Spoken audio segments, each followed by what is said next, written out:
Ho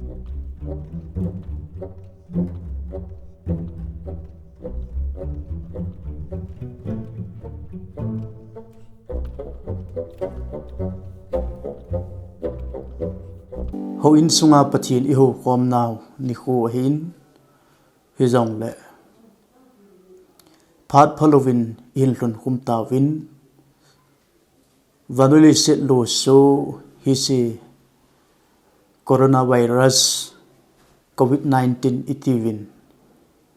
igam sungu an pha ta ji in ho khom Pathen ho khom ki khop khom am thei ta lo ji in tuni hin hi chi online hin Pathen thu chom cha ka sei no min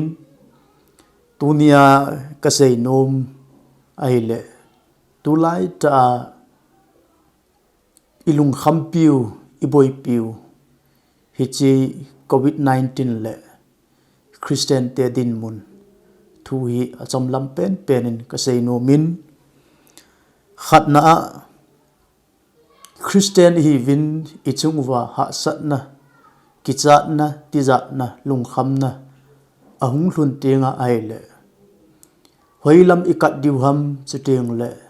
koi vet ja inei diuham ti khat na isei no hin Hebrew bung som na ni chang khat chang ni ivet le ta san cha te adinga lam kai pi pu pen chu Jesu Christa hin amalam kat jimun amalam vevin ati in dunia hi ilam kai pi pu penu le chuting le ilam kai len penu izui pau Jesu Christa hi ha sat ni gen the ni lungdon leng vai ni ting le ama hi ivet zui tiu le ama lam ikat masat pen diu hi dunia khat na isei no hin Hebrew bung ko chang som ni le sagi ivet le Mihem zo se hi khat ve thichi ding hi chu zo tiang le thupi tan na ding hi tin Hebrew sun pan bung ko chang som ni le sagi in ana se ni hi hicha ko na hi Mihem zo se hi khat ve ki thichi ding hi tin asein na thiu min tin na hi be zong le ai mut ka ai lo lek siden na za chom choma thi na ito che diu hi ama wang Pathenin hinkho hi iti chan hing dinga e te pi diu ham ti che hon i he puwin kumi zat hlai zat hin diu ham i sei thei puwin Pathenin e te pi phanu kum la hla ahung hlin masanga hi Pathenin e pi i hinkho thi theina dammo theina la akuna ehol ehon i hinkho hi ikiven diu hi Pathenin nang leke hinkho sunga hi mo pu na eipui hi dunia Jesu Christa ivet zui diu le ha sat na itun lai ta wa ama ivet diwa ka dei chu Jesu Christa jong Pathen chapa a hi wangin leise na ahung lo na chu mi chon si ho hlat do dinga cross a thiding hi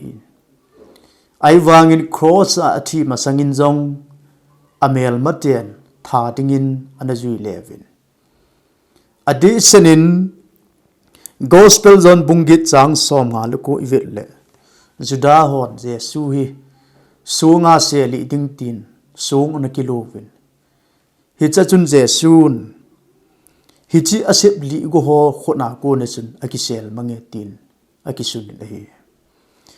anina gospel luk bungli chang som ni le ko som thum sung ivet le Jesu ta sa apin khomi ten Nazareth khomi ten Jesu hi ko la sot la ding anativin hi cha jong chun Jesu Christian mi pi la chun aki he do in gu thimin anachi mange Pathenin ahin sol lo na Calvary a mi chon si ho khiala athi ding phat alhin nai lo ji in athat ding mel mate khona konin Jesu jong ahin khu anaki ven ne ti hi Bible a imung hi hi as tu lai ta hi Pathen ta san lel i pu win hitabang nat nagang ta kilatu the hichi nat na hishi vanuilu su nat na akuna hi eho le ho kiven do theina pachinin lungthim le tha epi hi iman chawa hinkho ikiven wa hele hinkho man tam he duwa hinkho hi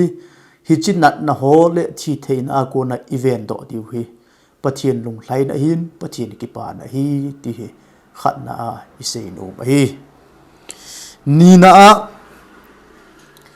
ithi masang nge wa hi hin khusung wa he ha sat na ka he poi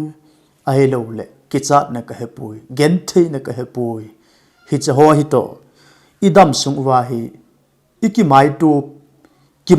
pi to pe ding i hi vin hitabang ha sat na to ikimai tu ting wa hele itabang Christian hi ham ti chu ha sat na to ikimai tu ting le hi cha ha sat na muna chu i Christian DINMUN le Pathen ta sante hi naw hi kilang ji hi tun te ka na dingin chapati hu abom sunga om tinga hele atuina ki hello hin tuisa so chul la a ko hung ki so ting le atuina anam tuina hung kilang ahin hitabanga chu ha sat na gen theina a hello le kichat tija na ichungwa ahung hlun tinga a hele mo kichat le mo lung kham hilovin hitabang ha sat na gen theina kichat namuna hi Pathen cha hi naw Pathen mi hi naw Pathen ta sante hi naw pai eho akuna hi mi hon Pathen lo pina amu da wa Christian ten lungmun na chombe khat ane win Christian ten ha sat na jong akingai lu win akilung set win chutenga aile ha sat na mun na jong lungmung ta the na hichi hi anei ve ti eho akuna mi hon Pathen lo pi amu do diu hi ha sat na itu lai jing wa jong eho akuna Pathen lo pi akila do ding hi Pathenin ha sat na mun e koi aji pen ta ama lo pi akila ding hi Pathenin adi hi ti chu isei nom hi ipija hi tabang ha sat na chuteng le wang sit na ti di ham kichat na ti di ham a hello le hi tabang vanule sit lu so hi si hi hunglang ai dem ti hi kalungil tan ken jong ka ngai tu lai hin mizo sin nom isata ven ne la cha jong kumhlung ke ja ne ting inei ta ven chuteng le idei de inei ta ven mizo si hin nom asai hijeh hin khuman tam dan hi mi tampin akisumil tan phat man lut dan akisumil gam tan kingai lut na adai tan hia chu leise na hi mizo sen hau akite ne nei logo tampi pi nei phedvin hichi leise na hol jin hi lam i hai ta win hijeh a hi Pathenin leise hi indet hi lo dan hol jin hiu ni khat le ida tha diu imundi ta indi ta chu Pathenin wana esim pe hi lam hichi ha sat nin atha egel do sa diu hi Pathen deina hi polin romi te henga pungsom la thum chang som la khana tu hi na ho dingin imuna kuna kha phat hi atin hlagaw lama Pathen ngai sa thei talowa ai lo le hlagaw lama jong ga so thei talowa leise thila lungmong dena leise sumla pai house na lungmong dena lo na dewa Pathenin hichi ha sat na hichi dammo hisi akuna hi hlagaw lama i kha do diu i kha na dewa hi Pathenin adeina hi ti ani na a isei nom hi thumna tulai ta hitabang ha sat na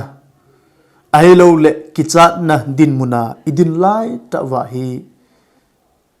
nang dinmun hoi lai ham ti hi iki holding pachinin ede hi dinmun khat na mi kim khatin ahid khuwa ha sat na ham gen thei na ham kichat na ham atu ting lebo pachin ahin holin pachin ahin ta sanin suteng le pachin ahin bel jit hi sam som nga legup chang thum na hin kakichat phat hin nanga kakingai ji o hat chungnung pakai kichat tizat lungkham lungim pe teng le pachin bel thei yong chu minun nom hi miham pha chi khat hi ahin hi chi sanga dinmun hoi zo pachinin adei zo khat au min hi chi chu pakai Yesu Krista hu hing puwa anei ji a chuteng le pachin ata san ji a lungmo sela theina ne ho hi Isaiah som leni chang ni na chun vetan pakai chu ehu hinga hin keiman ta saning ting kichata punge aji chu pakai Jehovah chu kaha nale kala hin ama chu ehu hing pa jong ahung hitai pakai chu ehu hing pa hi pakai chu ehu hinga hi ama chu ta saning kating kahin hun kichat na nei punge athi hi ni khat hi nunga khat hi pathian tu sei min thang ma evangelist DL modi hi nga achi in ka kichat na jo si azoding bible chang khat ka ki mu do tai agati hi hi chu sam som nga lu gup chang thum hi ati hi DL modi in adon punin hichi sam som nga lu gup chang thum chun kichat phat teng lebo pathin ta san din ehilun hichi sanga athu zo agil zo khat au min Isaiah bung som leni chang ni hi Isaiah bung som leni chang ni chun ama sape na pakai Yesu Krista hu hing puwa ne ya chuteng le ama ta san phot ding ichunga ipung lungjong le Jesu chu ta sana ama hu hing puwa inei tinga ai le lungnop na chum be kipa na chum be hi dan DL modi in asai pi le hi thumna chun dinmun thumna chun ha satna atu jong le pathin hollo omin nopsa na atu jong le pathin hollo omin ha satna atu a kicha na lungkham lungim na atu jong le ha satna ho alungkham na alungim na ho bo aboi pi in pathin jong a hol chum pu na hi tulai ta mi ho din mun thumin kamun hi phat nop laya pathin hollo pathin hepalova leisit thil sumlapai hausatna zunum sanum ne ahin khomangon jong hitabang phat phaluvin ahin hlundena kichat naham tizat naham ahung hlun phenin pathin hin hola pathin hin bel jong mi za nam khat umding kata sane hi hi chaho jong chu aphai ha sat namuna pathin bel thei pathin ko thei ha sat namuna pathin hin zon theo jong miham pha chi khat hi ahin ha sat pe se sia pathin bel ho sangin phat laya jong pathin na kingaya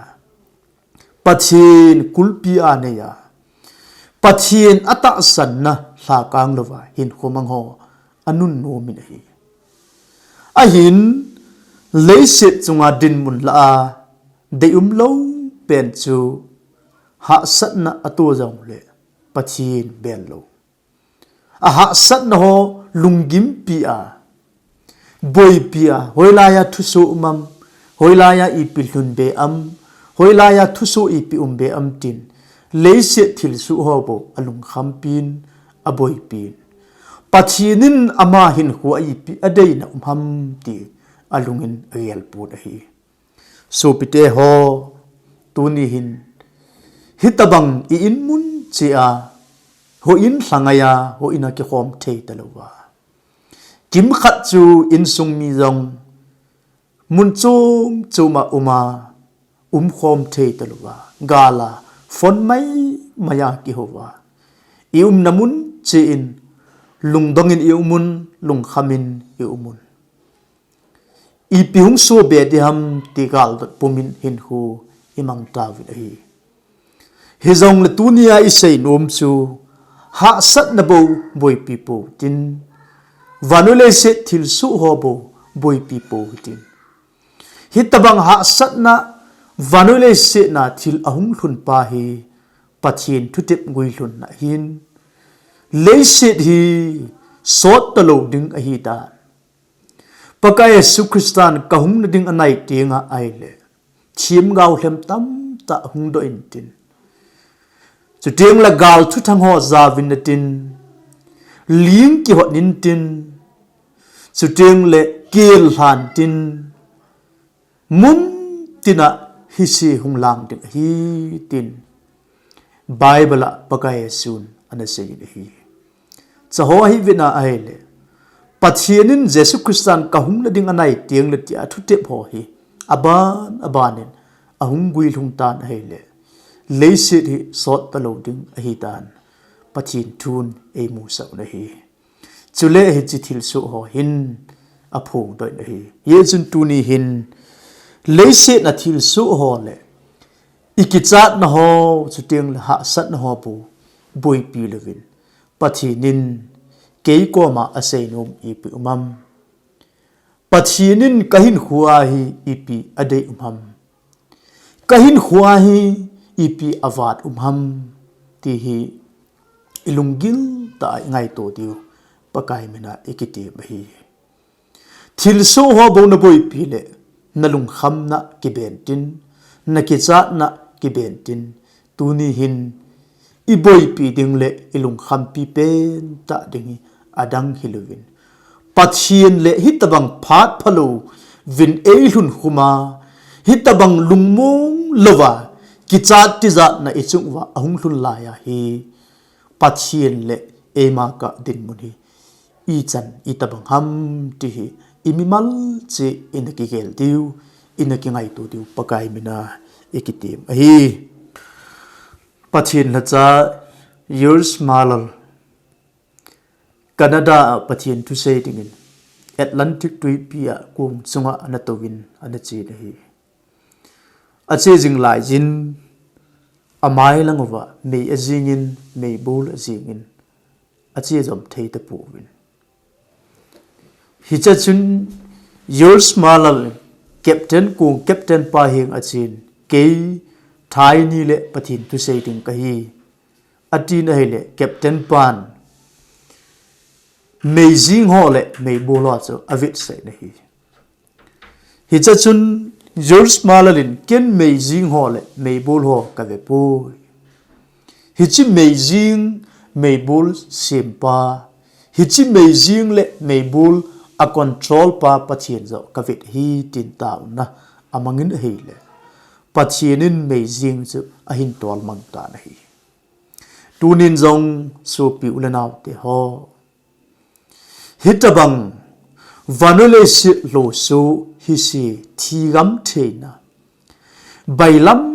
ta akila mat theina hichi coronavirus covid-19 asutang the van pathian bo hi hichi pathian henga chun insung mi khat la khat ke taw pi to tin hobung mi khat la khat ke taw pi to tin inam sung le igam sungu khat la khat ke taw pi to tin hichi thilhung lung pa hi ahung lung hichi boina se hi boi pi levin